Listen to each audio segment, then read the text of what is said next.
6월 둘째 주 소년부 예배를 드리겠습니다. 하나님은 영이시니 예배하는 자가 영과 진리로 예배할지니라. 사도신경으로 우리의 신앙을 고백하도록 하겠습니다. 나는 전능하신 아버지 하나님, 천지의 창조주를 믿습니다. 나는 그의 유일하신 아들, 우리 주 예수 그리스도를 믿습니다.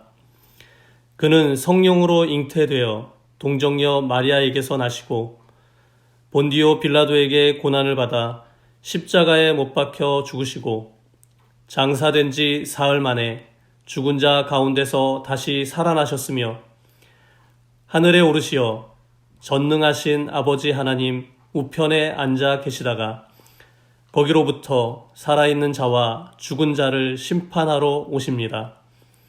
나는 성령을 믿으며 거룩한 공교회와 성도의 교제와 죄를 용서받는 것과 몸의 부활과 영생을 믿습니다.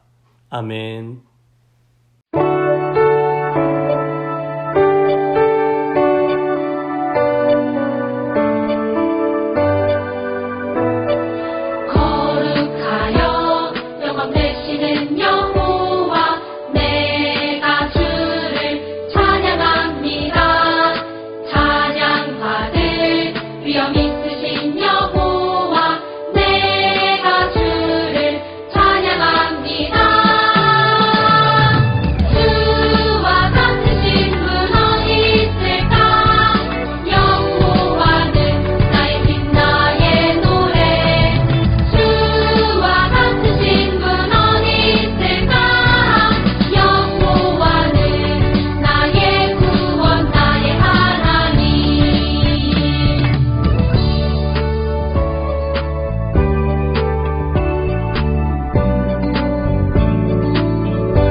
하나님께서 오늘 우리에게 주신 말씀은 시편 119편 105절입니다. 제가 봉독하겠습니다. 주의 말씀은 내 발의 등이요 내 길의 빛이니이다. 아멘.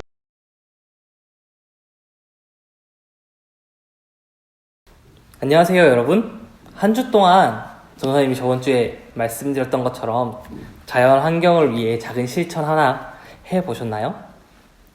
별거 아니라고 생각할 수 있지만 그런 행동이 쌓이고 쌓일 때 우리가 살아가는 자연 환경이 더 아름답게 변할 거라 믿어요. 이런 작은 실천과 함께 우리 소년부가 함께 실천하고 있는 것이 있죠. 기억하시나요? 혹시 여러분 마음 가운데 그게 뭐였지? 우리가 그런 거 하기로 했었나? 라는 의문이 드는 사람이 있나요?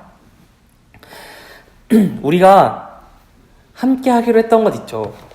이 책 기억나시나요? 바로 요한복음 필사 노트인데요. 이 책이 혹시 어디 있는지 기억나지 않는 친구도 있나요? 어디다 뒀더라? 라고 생각하는 친구도 있나요? 혹은 꾸준히 하고 있는 정말 잘하는 그런 친구도 있을 거라 생각해요. 요한복음을 직접 우리가 쓰기로 우리가 2020년 초에 함께 약속했고 함께 실천해 가고 있었죠.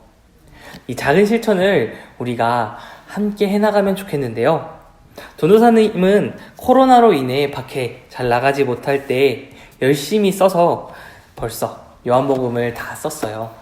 21장 끝까지 다 썼는데 필사할 때는 팔도 아프고 정말 이렇게 직접 접는 것이 어렵기만 했어요. 어려울 때도 있었고 팔이 아프다 라는 생각도 했었고, 그리고 그것을 따로 시간을 내야 하니까 이것을 더 잘 해야겠다 그러면서 정말 고군분투하며 했어요. 그렇게 21장을 다 했을 때 전도사님 안에는 정말 뿌듯하고 하나님의 말씀에 대해서 새로운 것들이 보이며 좋은 것들이 너무 많았어요. 하지만 여러분 마음 가운데도 이런 마음이 있을 수 있죠. 전도사님이 그렇게 생각했던 것처럼 필사하는 것이 귀찮을 때가 있을 수도 있어요. 그리고 적는 것이 팔이 아픈데 꼭 이렇게 적어야 하나? 그냥 성경을 읽으면 되는데 굳이 이렇게 써야 하나? 이게 나에게 어떤 도움이 되지? 하는 의문이 들 수 있어요. 그렇게 생각할 수 있지만 저에게 도움이 되었던 것처럼 여러분에게도 성경을 쓰는 이것은 큰 도움이 돼요. 성경을 직접 쓰면서 한 글자 한 글자에 집중할 수 있고 성경을 더 깊이 있게 묵상할 수 있죠. 그것이 바로 필사의 장점이에요. 이렇게 성경을 묵상하고 성경 말씀대로 살아가는 것은 우리에게 큰 도움이 되는데요. 오늘 우리가 함께 읽었던 시편 119편의 시편 기자도 그것을 알았던 것 같아요.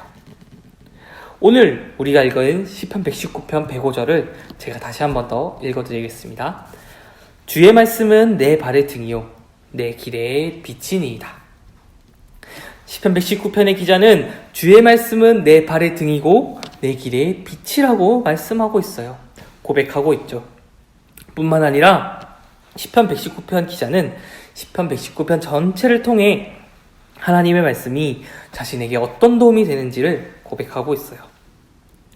시편 119편은 성경 전체를 통해서 가장 긴 절수를, 가장 많은 절수를 가지고 있는데요. 그 절수만 해도 무려 176절이나 돼요. 뿐만 아니라 시편 119편은 시편 안에서도 가장 아름다운 시편 중 하나라고 불려요. 가장 잘 쓰여진 시편 중 하나라고 그렇게 칭송받고 있죠. 왜냐하면 원어인 히브리어로 봤을 때 히브리어 알파벳 22개 그거 각 하나당 8구절씩 해당 알파벳으로 시작하여서 이 시를 작성했던 것이에요. 그렇기 때문에 매우 아름다운데요. 예를 들자면 우리나라 처음 철자인 기억으로 시작하는 단어를 처음 쓰면서 그렇게 8구절을 쓰고 다음 니은으로 시작하는 단어를 시작하여서 8구절을 쓰고 그렇게 작성한 것이에요. 그렇게 적는 것은 그 단어를 선택해야 되고 또한 그 단어로 시작해야 되기 때문에 시를 짓는 것이 더 어려워지죠. 그럼에도 불구하고 시편 기자는 무려 176절이나 그렇게 적었어요. 이렇게 노력하면서 시편 기자는 이 안에 담고 싶은 것이 있었어요. 그것은 바로 하나님의 말씀을 지키는 삶, 율법을 지키는 삶, 하나님의 그 율법이 나에게 우리의 삶에 얼마나 큰 도움이 되는지 유익이 되는지 이렇게 공을 들여서라도 고백하고 싶은 그 마음이 가득했었어요. 그래서 이 긴 시편의 시작을 이렇게 시작하는데요. 제가 시편 119편 1절을 읽어드릴게요. 행위가 온전하여 여호와의 율법을 따라 행하는 자들은 복이 있으며. 시편 기자는 행위가 온전하여 여호와의 율법을 따라 행하는 자들은 복이 있다 라고 분명히 고백하고 있죠. 그러고는 176절이라는 긴 시를 써내려가면서 하나님의 율법을 지키는 것에 대한 복을 고백하고 있어요. 특히 오늘 본문 말씀에서는 주의 말씀은 내 발의 등이요 내 길의 빛이라 라고 고백하면서 주님의 말씀이 내가 어디로 가는지, 내가 어떻게 살아가야 될지 모르고 있을 때, 헤매이고 있을 때 나의 길을 알려주는 빛, 나의 길을 알려주는 방향, 그 방향이 된다는 것이에요. 그렇게 하나님의 말씀에 순종하는 삶은 우리에게 도움이 되죠. 하나님의 말씀 우리의 삶을 좋은 길로, 바른 길로 이끌어가기 때문에 하나님의 말씀은 우리에게 매우 중요한 것이에요. 특히 우리가 잘 아는 다윗, 이스라엘 역사상 가장 위대했다고 칭송받는 그 왕 다윗은 정말 힘든 순간에도 하나님의 말씀에 순종했던 사람이에요. 제가 사무엘상 24장 6절을 읽어드리겠습니다. 자기 사람들에게 이르되 내가 손을 들어 여호와의 기름 부음을 받은 내 주를 치는 것은 여호와께서 금하시는 것이니 그는 여호와의 기름 부음 받은 자가 됨이니라 하고, 이 말씀은 다윗이 사울에게 쫓기고 있을 때 사울을 쉽게 죽일 수 있는 기회를 저버리고 그를 살리면서 한 말이에요. 이것에 대한 배경 설명을 제가 조금 해드리도록 하겠습니다. 다윗은 사무엘에게 기름 부음을 받았어요. 기름 부음을 받는다는 것은 이제 왕이 된다라는 의미였어요. 그런데 왕이 되기까지 다윗은 정말 긴 시간을 인내해야 했어요. 또한 긴 시간 동안 다윗은 고통을 당해야 했어요. 골리앗 전투에서 이기고 그리고 그 이후에 나가는 전쟁마다 승리하면서 이제 왕이 되는가 싶었던 다윗, 그런 다윗은 사울이 그런 다윗을 시기하면서 고난의 길이 시작되었어요. 다윗은 억울했죠. 모든 이스라엘 사람들이 두려워했던 그 골리앗을 죽였고 나가는 전쟁마다 승리했어요. 그렇기에 사울이 다스리던 그 나라에 평화를 가져다 주었죠. 하지만 다윗이 너무 싸움을 잘했던 게 정말 잘못이었을까요? 사람들은 다윗을 칭찬하기 시작했어요. 다윗이 사울보다 더 대단하다라고 칭찬하기 시작했고, 사울은 그 말을 듣고 다윗을 시기하기 시작했죠. 그 마음에 악한 마음이 들어가 내가 저 다윗을 죽여야겠다, 내가 저 다윗을 없애버려야겠다 라는 악한 마음을 품게 돼요. 그래서 그 마음을 알게 된 다윗은 그 즉시 도망가였고, 사울은 그런 다윗을 계속해서 쫓아다녔죠. 그렇게 도망가던 다윗은 엔게디 광야라는 물도 없고 쉴 수 있는 나무도 없고 정말 황폐한 그 광야까지 도망가게 되었어요. 그렇게 광야를 걸어 다니던 중 한 굴을 발견하게 되었고, 그 굴에서 더위를 피하고자 숨어 들어갔어요. 그런데 사울은 다시 엔게디 광야에 갔다라는 말을 듣고 그곳까지 쫓아갔죠. 거의 다윗을 잡으러 갔을 때, 그렇게 엔게디 광야까지 왔을 때 사울은 갑자기 배가 아팠어요. 그래서 큰일을 보기 위해 한 굴 속에 들어가 내가 큰일을 볼 테니 너희는 밖에서 나를 지키면서 다윗이 어디 있는지 수색해 보아라 라고 명령하였어요. 그렇게 사울이 이제 굴 안에 들어갔는데 그 굴은 바로 다윗이 더위를 피해 들어간 그 굴이었어요. 그렇기에 다윗의 신하들은 사울이 혼자 들어오는 그것을 보면서 다윗에게 말했어요. 다윗 왕이시여, 다윗이시여, 이것은 하나님께서 주신 기회입니다. 당신이 사울을 죽이고 왕이 될 수 있는 기회입니다. 어서 사울을 죽이고 왕이 되십시오 라고 다윗의 신하들은 그렇게 다윗에게 말했어요. 하지만 다윗은 제가 방금 읽어드렸던 사무엘상 24장 6절을 그렇게 6절 말씀처럼 고백하면서 내가 하나님께서 기름 부으신 그 왕, 하나님께서 선택하신 그 사람을 내가 죽일 수 없다. 그렇게 하는 것은 하나님께서 금하시는 것이기 때문에, 하나님의 말씀으로서 금하시는 것이기 때문에 내가 그럴 수 없다. 하나님의 말씀을 어길 수 없다. 라고 말하면서 사울을 살려주어요. 다윗의 이 선택은 여러분이 보았을 때 어리석어 보이지 않나요? 다윗이 이 이후에 잘 되었으면, 왕이 되었으면 상관없는데 사울이 그렇게 다윗이 자신을 살려준 것을 보고 잠깐은 그렇게 다윗을 풀어주지만 다시 다윗을 쫓아갔어요. 이 모든 상황을 본다면 다윗이 어리석어 보이지 않나요? 하나님의 말씀을 지키는 이 다윗의 행동이 미련해 보이지는 않나요? 우리 마음 가운데 그런 마음이 있을 수 있어요. 이것처럼 하나님의 말씀을 지키는 것은, 하나님의 말씀에 순종하는 것은 어리석은 행동이야 라고 생각할 수 있어요. 하지만 하나님의 말씀에 순종하는 것, 하나님의 말씀을 지키는 것은 어리석은 것이 아니에요. 하나님은 다윗의 이 순종을 기억하셨어요. 그리고 그 이후에 하나님을 위해 살아가는 그 다윗의 그 행동, 그 삶을 지켜보셨고 그것을 기억하셨어요.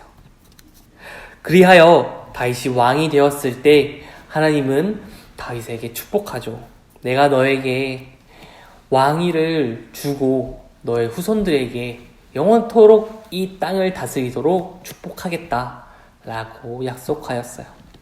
그래서 남유다가 멸망하기 전까지 남유다에서는 다윗의 후손들이 계속해서 그 나라를 다스렸죠. 결국 다윗의 자손이 죄를 지어서 하나님께서 그들을 벌하기 위해 남유다가 멸망하였지만, 하나님께서 이스라엘을 다시 회복시킨 후 다윗의 계보에서 다윗의 후손으로 예수님을 보내주셨어요.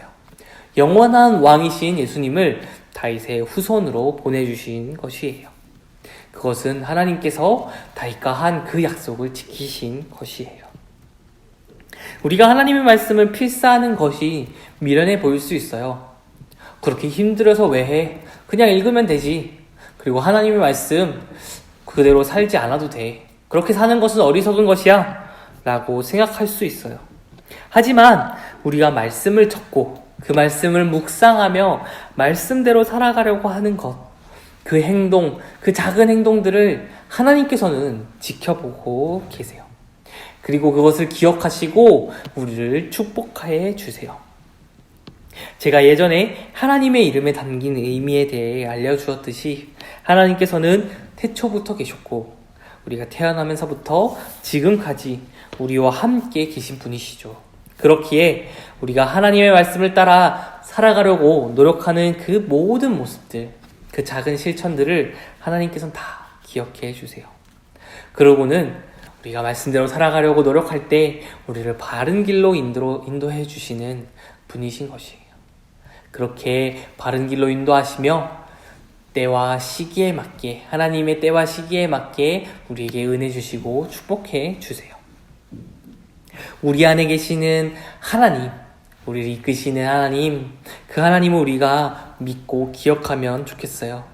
그래서 하나님의 말씀대로 순종하기로 다짐하고 그렇게 한 걸음 한 걸음 하나님의 말씀에 따라 살아가는 우리 모두가 되면 좋겠습니다.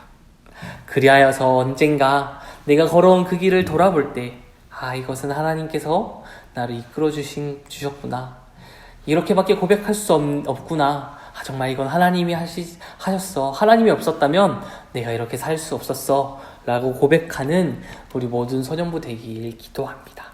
그래서 만약에 말씀 적는 것을 조금 미뤄뒀다면 지금부터라도 다시 말씀을 적으면서 하나님의 말씀대로 살기로 다짐하는 우리 모든 소년부 되길 기도합니다. 기도하겠습니다. 사랑하는 하나님 아버지, 우리가 매일매일 하나님의 말씀을 직접 적으며 쓰며 주님의 말씀을 묵상하고 있습니다. 때론 팔이 아프고 왜 하는지 의문이 들지만 주님께서 우리의 이 노력을 기억하시고 우리를 바른 길로 인도하신다는 것을 우리가 믿고 계속해서 실천해 나아가기 원합니다. 하나님께서 우리와 함께 하심을 기억하며 우리가 매일매일 하나님의 말씀에 순종하는 삶을 살기 원합니다. 우리의 삶을 축복하시고 주님께서 도와주시옵소서. 주님의 말씀대로 살아가기로 다짐하는 우리 소년부 친구들 한 명 한 명을 주님께서 축복하시고 기억하여 주시옵소서. 그래서 모든 것에서부터 보호하시고 주님의 품으로 품어 주시옵소서. 우리 한 명 한 명 주님께서 돌봐주시고 주님께서 보호하시고 축복하여 주시옵소서. 거룩하신 예수님 이름으로 기도드렸습니다. 아멘.